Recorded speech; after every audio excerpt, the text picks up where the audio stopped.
Philippines to share their experiences in the establishment and operation of their respective FICs. May I request our speakers to please stand up and be recognized. Let's give them a big hand.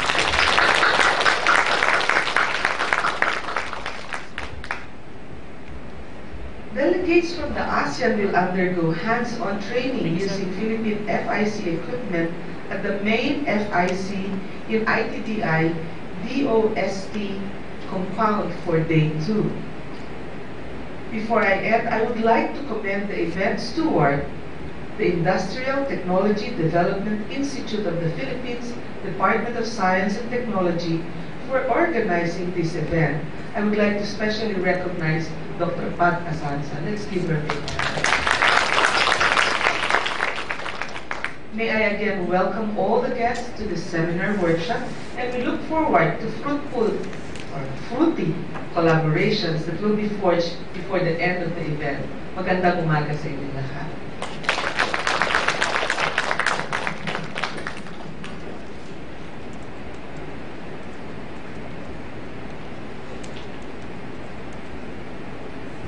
Thank you very much, Dr. Guevara. At this point in time, we shall have the AVP of our Department Secretary, the Honorable Fortunato de la Peña.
Warmest greetings to everyone. On behalf of the Department of Science and Technology of the Republic of the Philippines, I would like to welcome all the participants and guests to this seminar workshop on best practices of establishment and operation of food innovation centers among ASEAN member states here in ACACIA Hotel, Manila.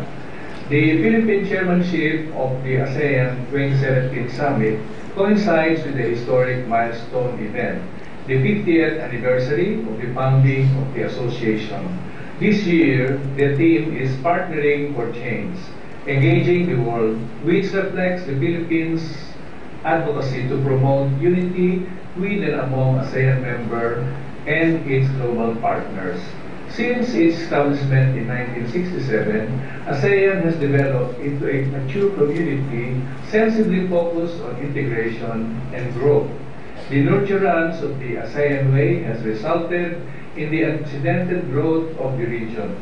The official formation of the ASEAN Economic Community in 2015 eventually paved the way to the third largest economic bloc in Asia and the seventh largest in the world. As we celebrate the success of ASEAN for the last 50 years, we share the excitement to work for real economic changes in the region.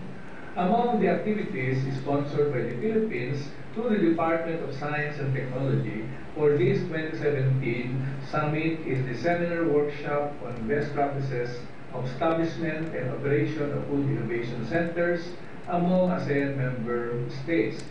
This is one among a number of seminar workshops that we are offering for member states of the ASEAN. The Philippine national government, through our department, recognizes the significant contribution of the food processing sector in the economic growth of the country. The Philippines manufacturing sector contributed highest to the national gross domestic product with its 7.9% year-on-year growth as reported in the second quarter of 2017, with a recorded 5.2% contribution coming from the food sector. The worldwide establishment of food innovation centers is intended to strengthen food production capabilities of areas rich in agricultural resources for processing. The breadth of service success of an FIC per area can vary tremendously depending on agricultural development directions of its area and the available resources for processing therein. The so-called triple helix platform, consisting of the government, the academe, and industry collaboration, is traditionally utilized in the creation and operation of FICs. The Industrial Technology Development Institute of the Department of Science and Technology in the Philippines, in collaboration with various DOST agencies, DOST regional offices, and local state universities and colleges, are involved in the nationwide establishment of several food innovation centers in the regions of the country. The players of the FIC Triple Helix have been designated to establish, operate, and manage these innovation centers nationwide. The Philippine government in the Helix is represented by DOST and its regional offices. The academe is represented by state universities and colleges and some other private universities in the regions, and the industry as the beneficiaries of the FICs per area. The government is seen as the overall steward of the FIC concept and the catalyst for FIC development in the country by providing the initial impetus for the FIC science, technology, and innovation infrastructure in cooperation with the academe. The academe, as the incubator of STI infrastructure, is responsible to generate FIC knowledge and serve FIC adapters from the industry and its community. The industry, on the other hand, is the eventual recipient and beneficiary of STI knowledge and services available in the FICs and therefore recognized as the main engine of economic growth of the country. DOST started the regional development of food innovation centers in the country through infrastructure design and development. This was in the period 2011 to 2015. By the late 2015 to 2016, food product development and processing competencies were systematically introduced to food innovation center personnel by the government. Today, there are 11 operational FICs engaging in the industries with additional 7 more by the end of 2017. Just recently concluded this October was the 27 ITDI technology offerings, which aim to assist the food sector transform their businesses through the innovative food processing technologies developed at the food innovation centers. Some 150 industry stake players of the food industry sector were provided with product technology presentations for technology transfer and licensing options. The Philippines Department of Science and Technology calls upon representatives of ASEAN member states to further deepen their engagement and partnership so that we can bring about the realization of the ASEAN Community Vision 2025. Let me express my deepest gratitude for your presence. The Department of Science and Technology is optimistic that this activity will further open and widen possible areas of cooperation, particularly in the sector of food processing and technology. Thank you. Mabuhay tayong lahat.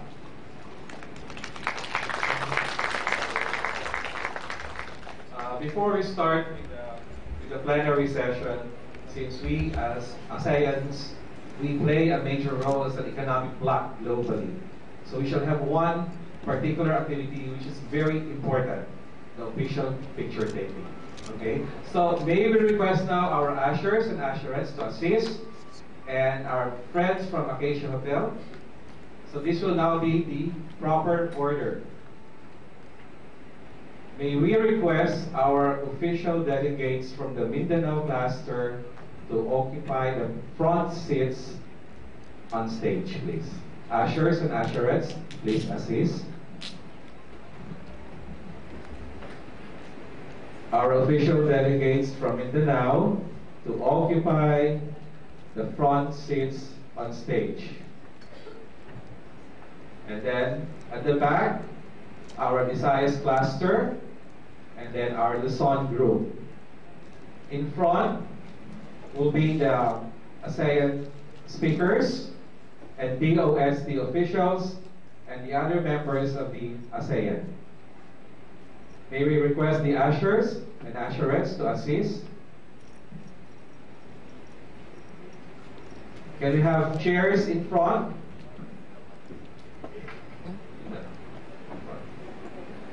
So may I repeat again? Okay. All the Filipino delegates on stage, please. Mindanao cluster, Visayas, and Luzon. Can we have chairs also in front for our ASEAN speakers, participants, and DOST officers, officials?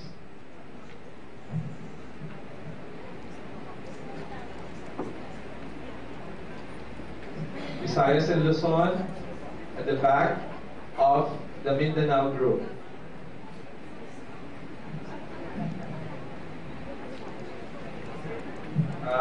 Our friends from ACACIA, can we have some chairs in front also, below the stage?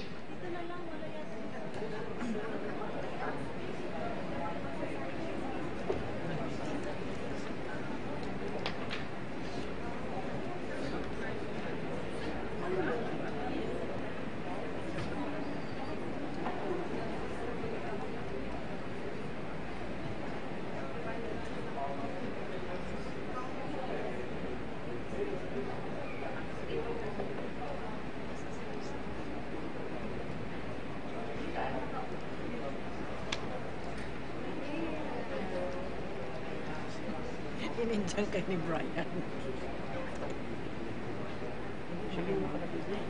Hindi, pero naghatid siya sa mga sa airport. Okay.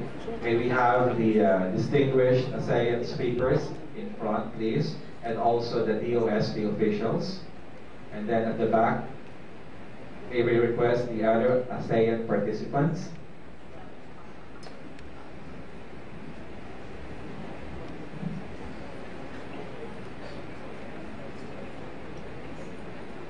Ushers and usherettes, please assist our guests.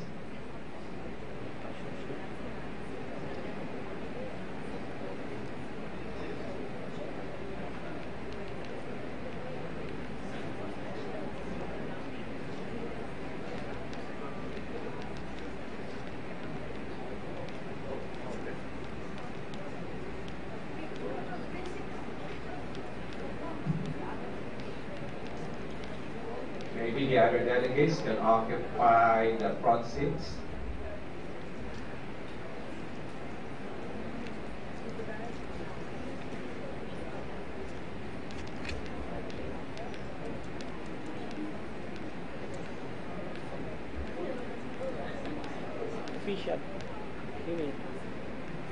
After the picture taking, we shall now start with the plenary sessions.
We shall start now with the plenary session. May I turn over the microphone to Dr. Ang, please.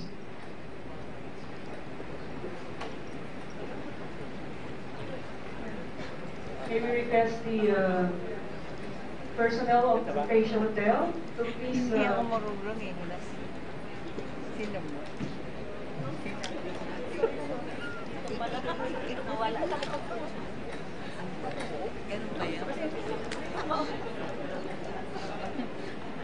Share na lang ako.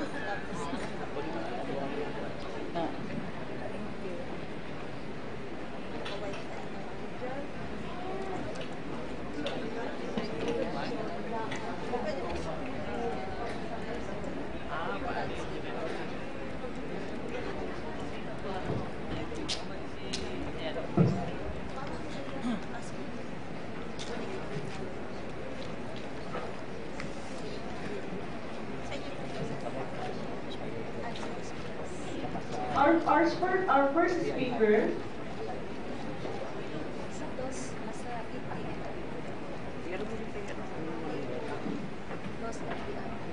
Pwede ba ito check na? Nag-post ako sa DOST-Philippines. Pwede sa FB namin. DOST-Philippines updates. DOST-Philippines updates. while we are waiting for the arrangement, plenary, DOST ITDI. Related updates.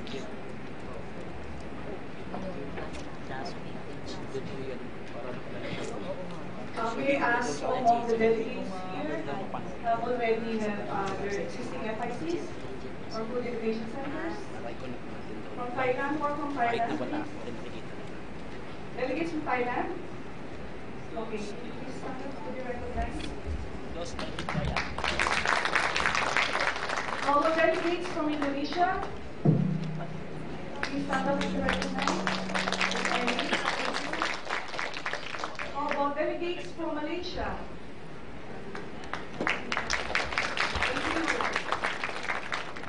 Delegates from Hindi ako makapost pa mo. Myanmar? Ay, ito. Thank you. How about the delegates from Singapore? Hindi ako makapost pa. Good morning. How about delegates from Brunei? Nasa DOST-Philippines. Thank you. Good morning. How about delegates from Cambodia, please? Thank you.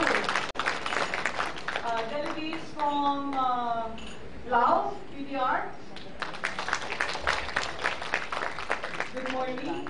How about delegates from what's the name is? Vietnam. Sorry. From Vietnam. Good morning. Thank you. Did I miss anything else from foreign delegates? And now, may I see the delegates from the Philippines. Good morning. And thank you. Okay, since we are now ready to start the plenary session, our first speaker is from Singapore, and she is currently the Center Director of the Food Innovation and Resource Center, or FIRC, and concurrently, she's also the Deputy Director of the School of Chemical and Life Sciences, or CLS. She's a graduate of Food Processing Engineering from the Lohar University of Technology, United Kingdom. Ladies and gentlemen, let us welcome Miss Long Mana.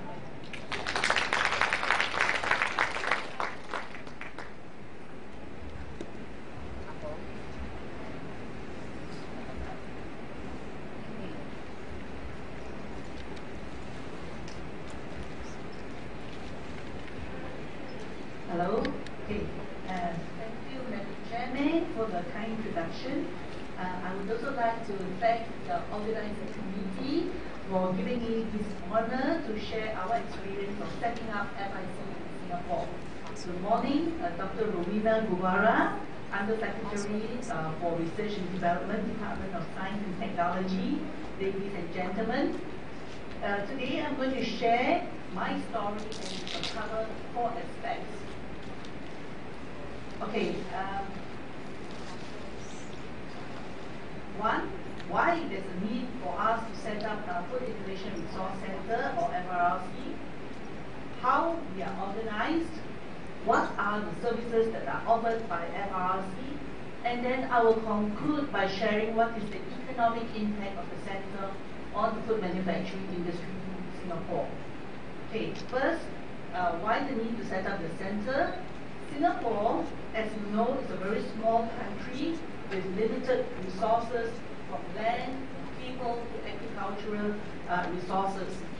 In fact, Singapore imports more than 90% of the food that we consume. But the food manufacturing sector is an important sector of our economy. It employs 14,000 workers and contributes 3.76 billion Singapore dollars of value add to the local economy.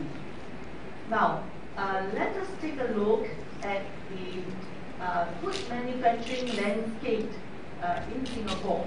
Like most countries, the food industry is dominated by SMEs, making up 98% of the companies. Another characteristic of the industry is that it is very diverse. It ranges from meat to seafood, beverages, bakery, sauces, noodles, cooked food, and dairy. Now, these small food businesses generally have little time and far too little resources to devote to R&D. Even bigger businesses also find it difficult to sustain R&D teams, either for development of new products or improving existing ones. For most companies, without considerable investment in equipment and facilities, they find it difficult to do everything involved in the development cycle.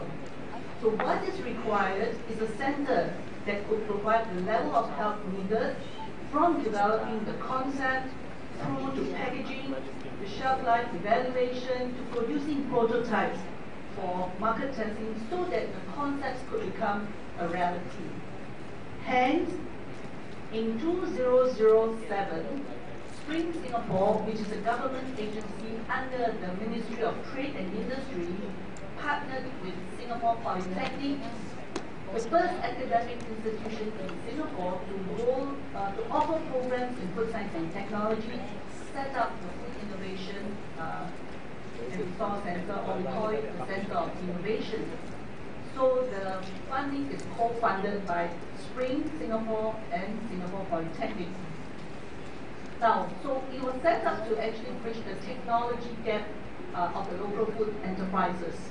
So our mission is actually a one-stop center to offer services to meet the needs of these people. So we wanted to create high-value added products that we can reach out to new markets. Now, how is FRRC organized? The center is held by a team of full-time professionals from food technologies to process engineers, material scientists, mechanical and electrical engineers, business personnel, who work together with our clients to develop exciting new variants, solve manufacturing issues, and adopt new practices for an increasingly sophisticated food and beverage market. Now, for competencies, we have 6 main core competencies, from food ingredients, functional foods and formulation, food process development and optimization, packaging, shelf life extension and evaluation, process workflow and equipment design, sensory, consumer science, and consumer insight. Now, I will talk about each briefly. Now, for food ingredients, functional foods and formulation, with our expertise in food science and ingredients, we can broadly classify the areas of work that we do. So we focus mainly on health, convenience, and indulgence. Now, with growing concern about the impact of foods on consumer well-being, it provides many opportunities for our business owners to develop foods that are healthier. So here I gave 2 examples. One is a kaya, which is actually a coconut jam spread. Now, what we did for the company, in fact, this is one of our earlier products back 10 years ago. So it is to reduce the sugar as well as the fat and cholesterol. But we actually added with health boost. So we have given it added fiber in the form of inulin. Now the second product that is shown there is a very short supplement. This combines the best of East and West. So we actually concocted this health shot, which is using the Chinese, traditional Chinese medicine product ingredient called wolfberry with blueberries. Okay? And then in the convenience category, now with busy lifestyle and increased participation of women in the workforce, you find that demand for convenience meals in Singapore has actually grown over the last few years. So the challenge is actually to produce RTE meals that are of superior quality, both in terms of nutritional value as well as eating quality. So we have some examples here, which is shelf-stable RTE meal, ready-to-eat meal, curry chicken rice, and then the other one is a frozen churros. Now, under the category of indulgence, this is really foods that provide pleasure and luxury. And I show here a product, it's called the Irving salted egg fish skin. I understand that it has also set up shop in Manila. And in Singapore, you find that there's actually taking long queues actually buying this product. So I'm not sure whether it's the same in Manila. We'll see. And the second product I show there is a premium ice cream made from avocado. Now, food process development and optimization. A constant challenge for the team is choosing technologies that work from bench top to industry scale. So even an apparently simple operation like mixing an ingredient into a product is not that simple. So our team of process technologies play an important role to assist companies to scale up from bench to pilot and then manufacturing plant. Now, one of our mandates is also to encourage companies to adopt new technology. So recently, we partnered an SME company to set up a shared production facility to provide tolling services. Okay, so now our SMEs can have access to technologies that are expensive. This is the high pressure technology. So with this particular tolling services, now companies can go there and produce, for example, cold pressed juices that now can be sold beyond Singapore. Now, as we all know, packaging is an integral part of the product innovation process. So we have a team of packaging technologies that assess product, process, and package compatibility. Then they help to select what is the most appropriate packaging as well as technologies so that we can have maximize its product shelf life and we can sell on the international market. Now, we conduct shelf life evaluation, both real-time as well as accelerated shelf life testing. Now, in process workflow and equipment, we have a team of engineers that work with our clients to improve and optimize productivity through process re-engineering, also designing customized equipment. So I have some example here, which is a designed and built chicken broiler, which can be used to poach as well as braise. You can also do sous vide cooking. So I will elaborate a little bit more about it later on. Now the second example is one that we helped this company that was producing shepherd's pie. So we streamlined its process to increase its productivity. Okay. Then the last example I have there is one where we also put in place automation for a company that was going to move to a new plant because of expansion. Now, for sensory consumer science and insights, now we also have companies from New Zealand as well as other countries that plan to market their products into Singapore. So they work with us to better understand what are the consumer needs and preference so that they can tweak their formulations to ensure that they have success in the marketplace. Now, this one shows our facilities. We have dedicated pilot plant, application labs like Cook Studio. In this Cook Studio is actually a test kitchen where we do most of the benchtop prototypes. Then we have the mix and bake, which is a pilot plant, as its name implies, to do mainly bakery applications.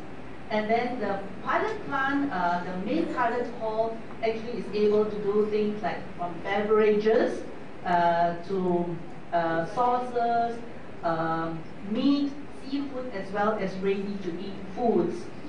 Now, and then we have the sensors, which is to do sensory evaluation. And then the pack studio, where we have a suite of packaging equipment for companies to actually test out packaging before they actually invest in the equipment. And then a pack lab that does testing of packaging materials. Then test it. While the sensors is to do subjective tests, we also have a test it lab to do physical chemical testing.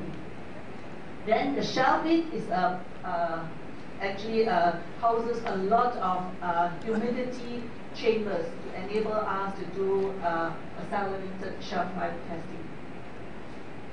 So what are the services that are offered by the center? Broadly, it can be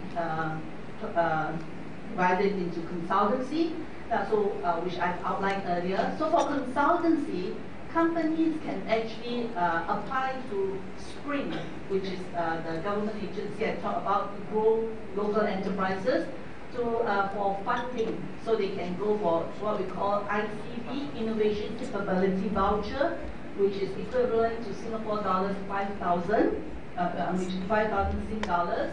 Or they can also apply to have a CDG, Capability Development Grant. Okay? This one gives up to 70% of funding for companies that qualify to do work with us.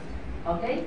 Now, then, of course, the second one, a significant aspect of the center's role is to provide practical training to meet the needs of the industry.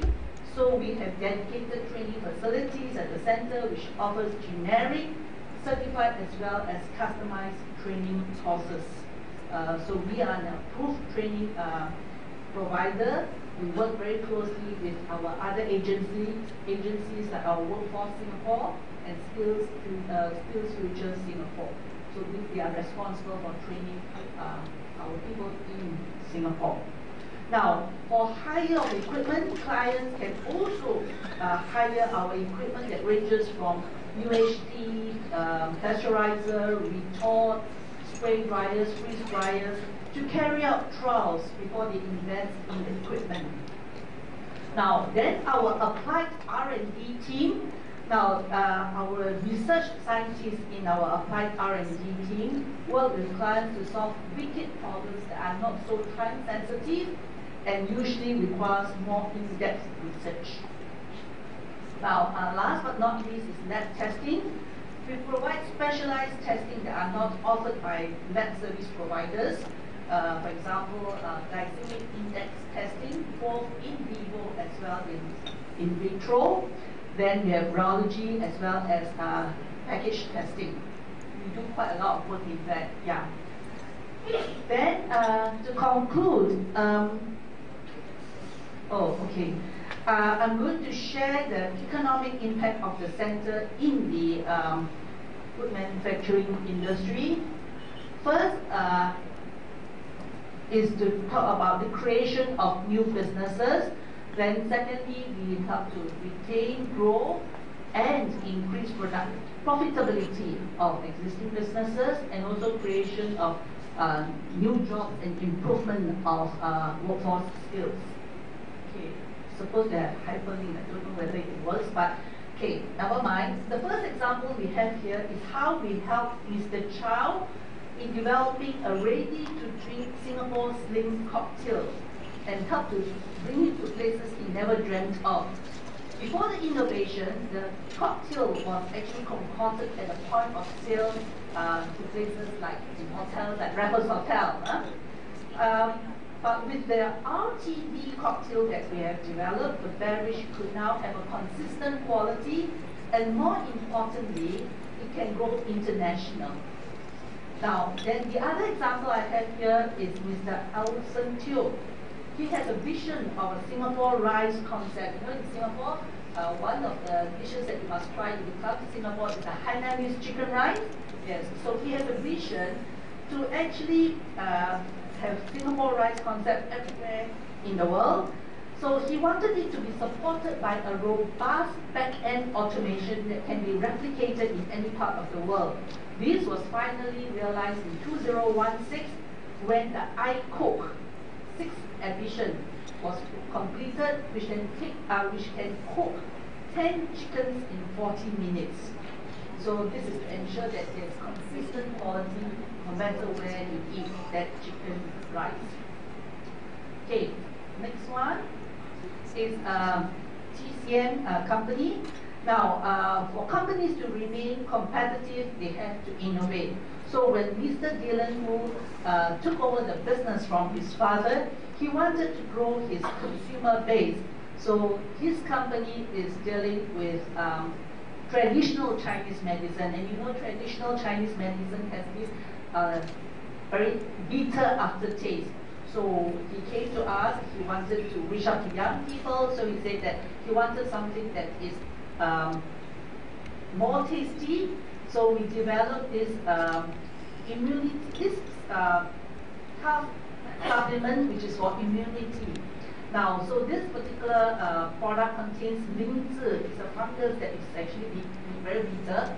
So what we did was to actually lower the bitterness, mask the bitterness, so that he can actually sell it to the region. In fact, now it is available outside of Singapore. Now, the other one I earlier showed was the eye health supplement, which I said combines both the East and West. That was another one that is also very successful. Now, another example I want to show is that of Miss Lina Sim. Miss Lina Sim was straddled with a happy problem because her pizza chefs could not cope with the orders that were coming in at her stalls. So we provided the solution, we helped her streamline the operation, which resulted, as you can see, it says that now the idiot-proof pizzas are made in half the time. So we were able to have substantial time savings with a leaner process in place. Now, the last, the generation of new jobs and improvement of workforce skills. We have conducted a few seminars on this high-pressure processing, so to encourage companies and to let them know of this new technology. It also provides them opportunity to actually test out their products in the equipment, so that they can see what's the impact of the quality. Now, the other two photos below shows the interactive short courses that we do with industry. So this one is to engage industry. We actually give them a lot of hands-on practices. Now, then on outcomes. Now, we have two KPIs. One is really on knowledge transfer and technology transfer. So for knowledge transfer, we have 20 unique short courses. So for this, we have done 235 courses where we train 3,500 professionals. So we work with our other agencies like the Health Promotion Board, our APA, our National Environmental Agency, it was not updated. It was called Workforce Development Agency, but today is Workforce Singapore. Okay, then for technology transfer, we have engaged with more than 600 companies and doing more than 1,000 projects. But more importantly, is that the adoption rate, okay? So we have more than 40% adoption rate for the projects that we do. Okay, so here you can see that it's a graph. showing the value add of the food and beverage industry from 2011 to 2015. The food manufacturing industry has seen healthy growth, and we believe that FRRC has played a significant role in helping our FM industry. So with this, I thank you for your kind attention.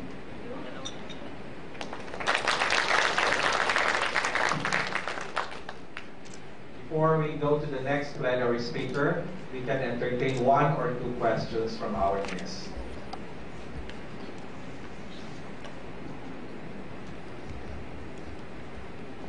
We can have an open forum. Okay, Dr. Asansa, we have mics, 2 mics on the plenary.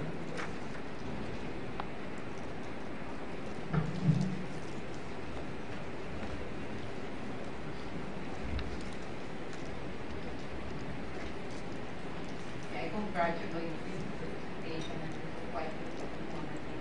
But I would just like to know, if you are to summarize, what do you call the model of Singapore for the FIC?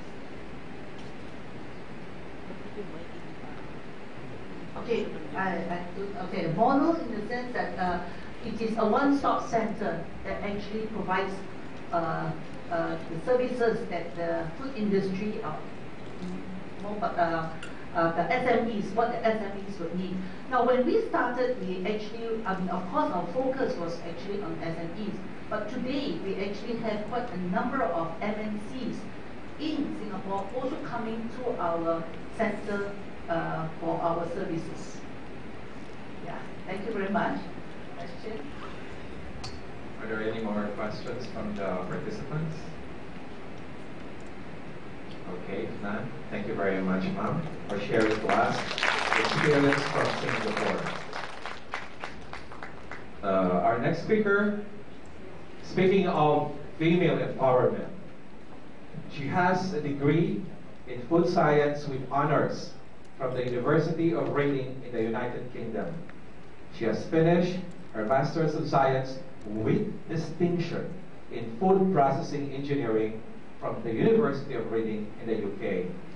She was given the certification as process supervisor for thermally processed low acid and acidified foods from the University of Hawaii.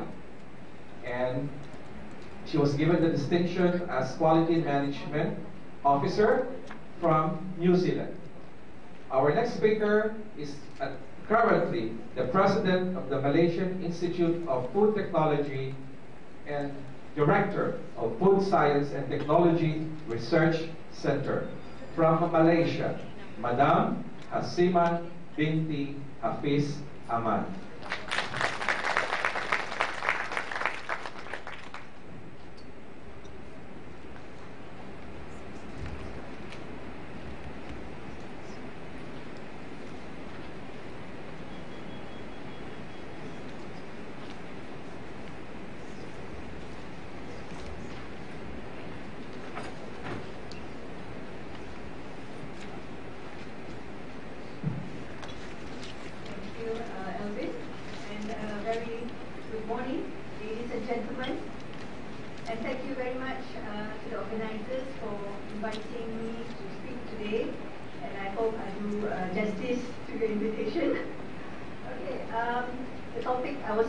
Was to share Malaysia's experience in the Food Innovation Center best practices.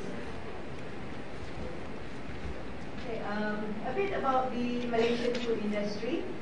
Our food processing industry, we have about just under 6,000 industries, mainly small and medium industries. We do a lot of seafood processing and also oils and fats. As well as traditional food. We have some multinational companies, but still our industry is SMEs like in Singapore as well. So because our population is much less than the Philippines, we have about 25 million, so our industry is still growing, and the government is still coming up with lots of programs and transformation programs for upgrading these industries to higher levels so that they can export to overseas. So our main problems with our SMEs is basically supply of adequate raw materials for processing. Also manpower, it's expensive in Malaysia to do manual things, so we have to go into automation and mechanization. And there's also lack of know-how and research. They don't want to spend too much time on research, so they try to leave it to the government agencies to do the research because they don't want to spend money, their own money on R&D. So that's the scenario in our country. So I come from MARGI, which is the Malaysian Agriculture Research and Development Institute. So we are basically mandated to generate and promote new, appropriate and efficient technologies towards an advancement of the food and agro-based industries. So we are semi-government. Basically, we're still bounded by rules and regulations of government, but we have freedom in doing some things like commercialization and bringing in our own money. That's what we are allowed to do. We conduct research in the field of science and social economics, in production, utilization and processing of all crops, except for rubber, oil palm and cocoa. So that one is conducted by other research organizations. We also conduct research on livestock, food and integrated farming. So we are thus a center for collecting and dissemination of information. We provide expert services, training and also extension services to all the small SMEs. We develop, promote and exploit our research findings.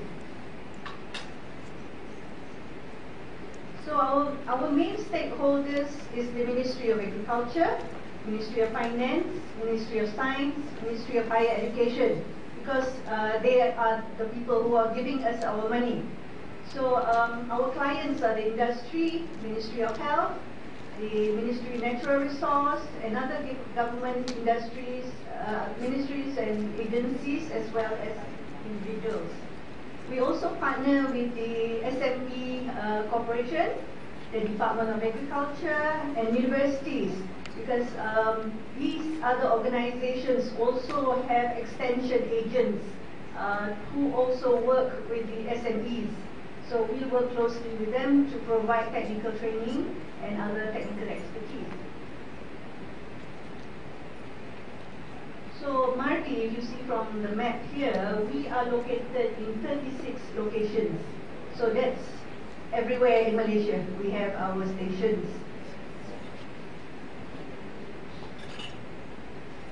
So basically, if you want to see our structure, so we have a governing board here that encompasses people from ministries, industry, and also private sector. We have a private arm here. That means MARGI Holdings. We can do business through this MARGI Holdings.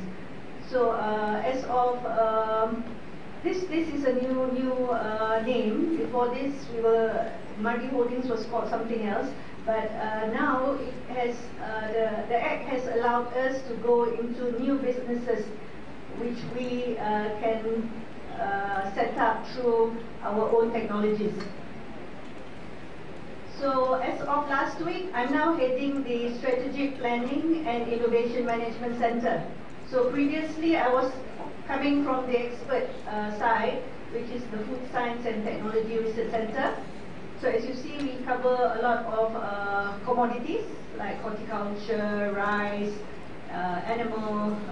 We also have pet engineering center, biotechnology, nanotechnology, and plant and soil research. So we cover agriculture. So we have 370 researchers. These are without the support staff.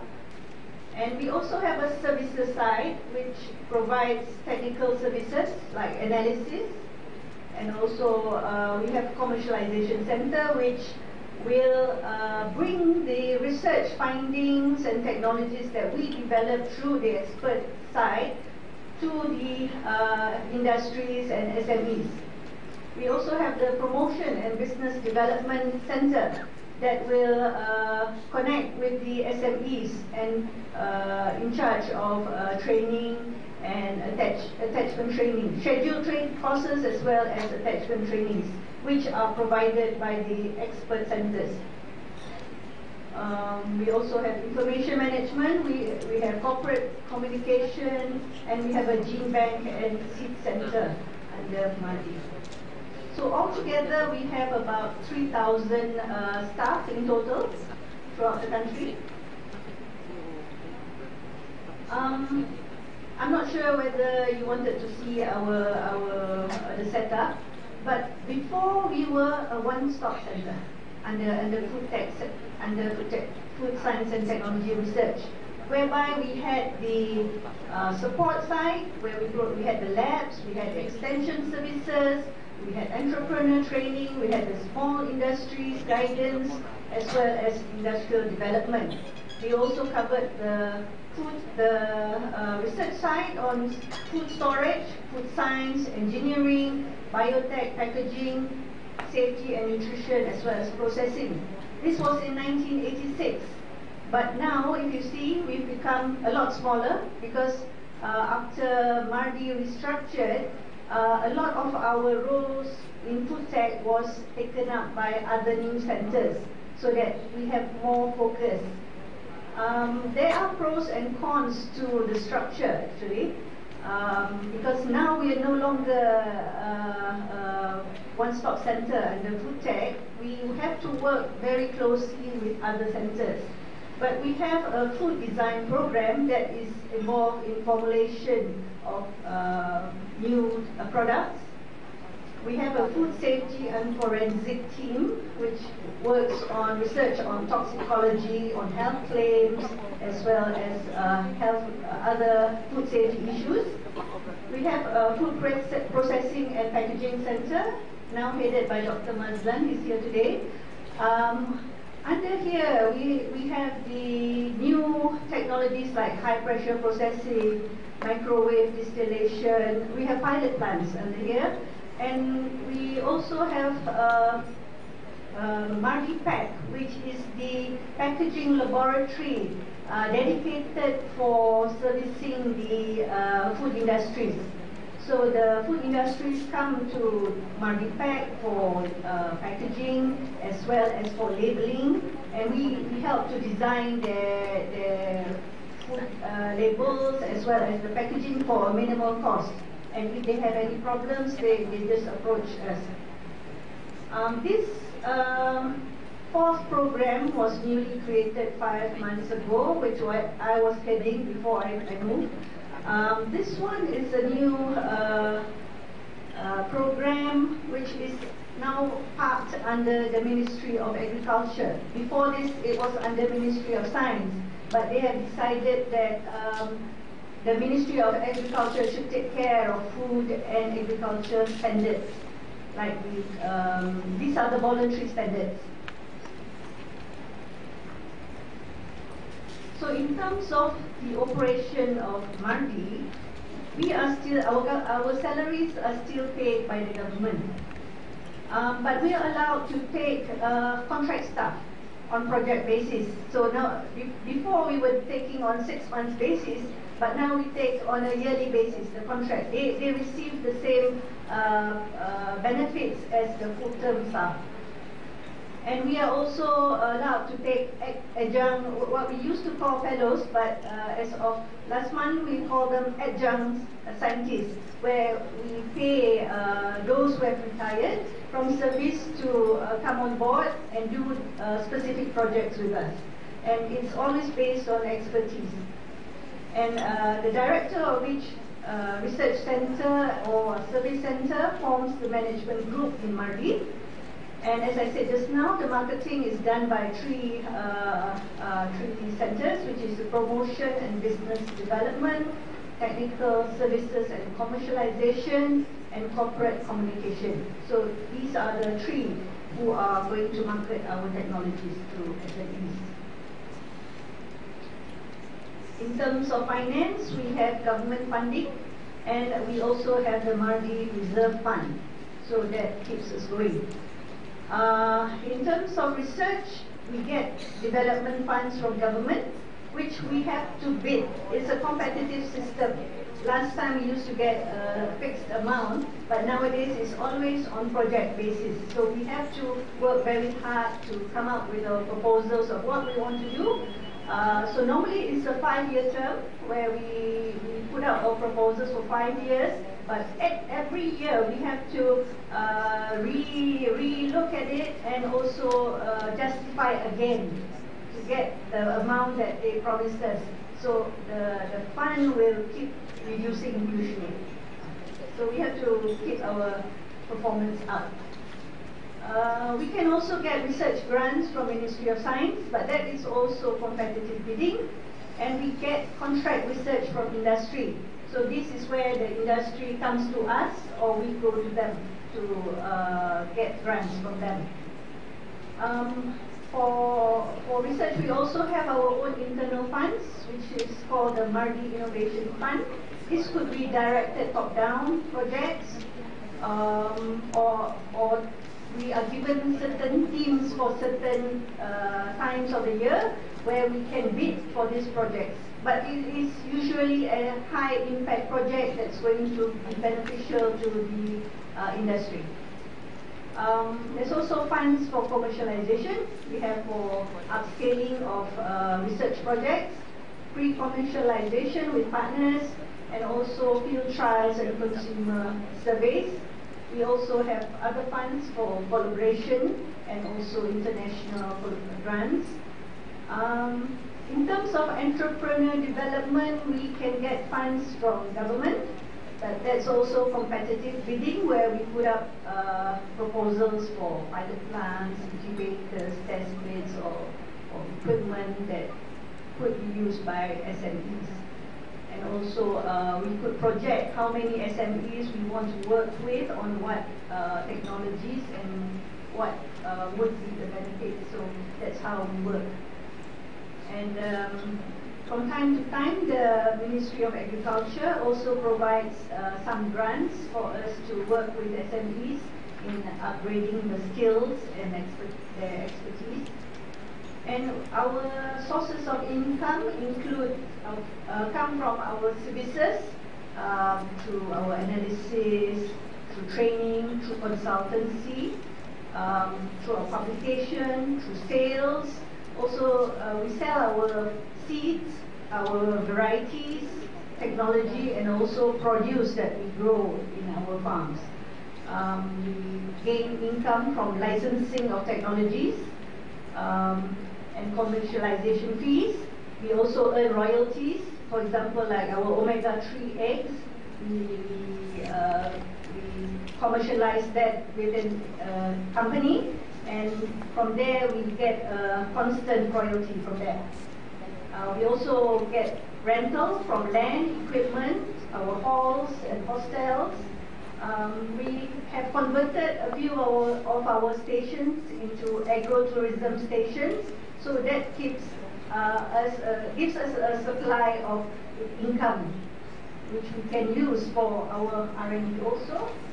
And also money that comes in will be parked in fixed deposit, so that definitely brings us some money. Through our subsidiary company, we also have projects with overseas, and so that brings us also some income, which helps us to grow the money. So in terms of incentives, in order to motivate our researchers to do more and do better, this is something that's new in the past 5 years, but only maybe 2 years ago they started paying out the incentives. upon disclosure of inventions, we get something like 116 US dollars, today's current rate. And then upon filing of patents, we get slightly over 1,000 US dollars. And upon granting of patents, you get about 2,300 US dollars. So over the past 10 years, there's been an increase in number of patents being filed. Because when you want to sell a technology to a company, it's always better when you have a patent, because then you get more for your technology. And nobody can copy that technology, and it's better for them. And in terms of benefits derived from intellectual property, the technology generator gets 50% of the incentive, whereas Mardi gets 45% and top management gets another 5%. So our key performance indicators for 2017, we have to meet these targets, like 50 potential technologies generated, 150 new significant knowledge produced. We have to publish. In time to come, we have to target high-impact journals. Right now, we don't have a figure yet for high-impact journals. And we have to have minimum of 25 IPs per year, 1.5 million ringgit in income generated through commercialization, target 17% scientists with PhD, 100 new technopreneurs developed, and 17 international R&D and C activities, and to get 1 million R&D project funding secured. So this is just to show you some of the IPs which are related to food that we generated in 2015. This is IPs in 2014. This is for 2013. Okay, since time is not that long, let me just share with you something about technology transfer and commercialization. This is a very big challenge for research, bringing technologies to market. But we are improving each year, because we have to come up with new ideas on how to commercialize, and the government is also asking for dividends for the money that they invest in us. So we have to work hard. So right now we have 9 test beds for food scattered around the country. These are the smaller ones for various technologies covering seafood, fruits, vegetables,